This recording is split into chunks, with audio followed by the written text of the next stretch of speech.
வணக்கம் நண்பர்களே. சில பேர் தன்னுடைய bank accounts, savings accounts, debentures, shares இதுலலாம் நாமினி அப்படிங்கிற இடத்துல வந்து தன்னுடைய உறவினர்கள், நெருங்கிய உறவினர்களாகிய மனைவி, தாய், இல்லை பிள்ளைங்க அவங்க பேரை போடாமல் தான் ரொம்ப நம்பிக்கை வச்சுருக்கிற ஃப்ரெண்டு இல்லை வேறு ஒரு பர்சனை அந்த மாதிரி இவங்களாம் நாமினியாக நியமிச்சுட்டு போயிடுவாங்க.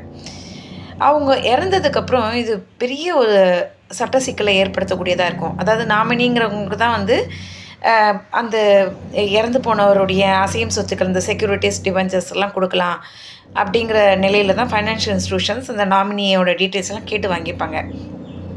ஆனால் அவங்க குடும்ப உறவுக்குள்ளே வராத பொழுது வேற ஒரு நபராக அந்த நாமினி இருக்கும் பொழுது அதை வந்து அந்த மாதிரி கொடுக்கறதுக்கு வந்து அந்த சட்டப்பூர்வமான வாரிசுகள் எதிர்ப்பு தெரிவிக்கிறது இருந்துகிட்டு இருந்தது. இந்த லீகல் பேட்டில் வந்து ரொம்ப காலம் தொடர்ந்து இருந்துச்சு.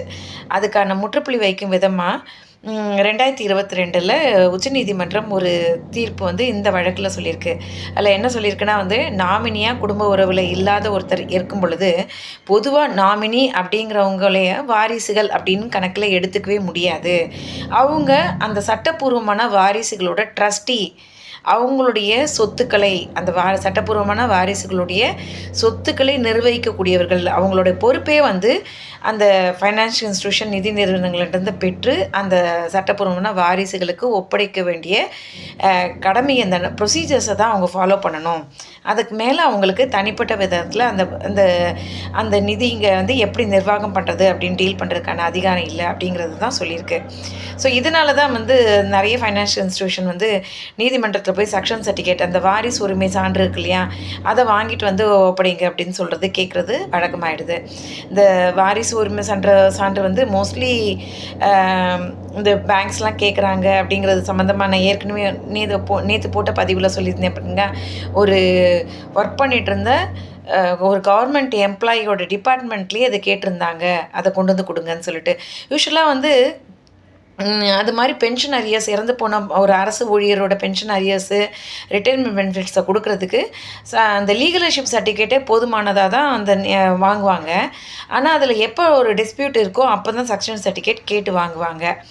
அந்த வாரிசு சர்டிஃபிகேட், லீகலர்ஷிப் சர்டிஃபிகேட்டை பொறுத்த வரைக்கும் அதனோட பயன் என்ன அப்படின்னு கேட்டால், நம்மளுடைய சமீபத்தில் நம்மளுடைய உயர்நீதிமன்றம், சென்னை உயர்நீதிமன்றம் கூட என்ன சொல்லி ஒரு தீர்ப்புலன்னா வந்து அந்த லீகலர்ஷிப் சர்டிஃபிகேட்டுங்கிறது ஜஸ்ட் ஐடென்டிஃபைஸ் அந்த இறந்து போன நபருக்கும் அந்த வாரிசுகளுக்கும் இடையே இருக்கிற உறவு தான் அடையாளம் காட்டக்கூடிய சான்று தான் அது.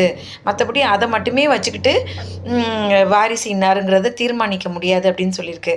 ஸோ இது ஏன் அதுக்காக சொல்கிறேன்னா வந்து எப்போல்லாம் வந்து அந்த சட்டப்பூர்வமான வாரிசு இவங்க இல்லை அப்படின்னு சொல்லிட்டு வேறு யாராவது தேர்ட் பார்ட்டிகிட்ட வந்து ஒரு அப்போசிஷன், இந்த லீகலர்ஷிப் சர்டிஃபிகேட் வாங்கி அவங்க சப்மிட் பண்ணியிருந்தாலும் அப்போசிஷன் வரும் பொழுது அவங்க சக்ஷன் சர்டிஃபிகேட் கேட்டு பெறலாம் அப்படிங்கிறது இருக்குது.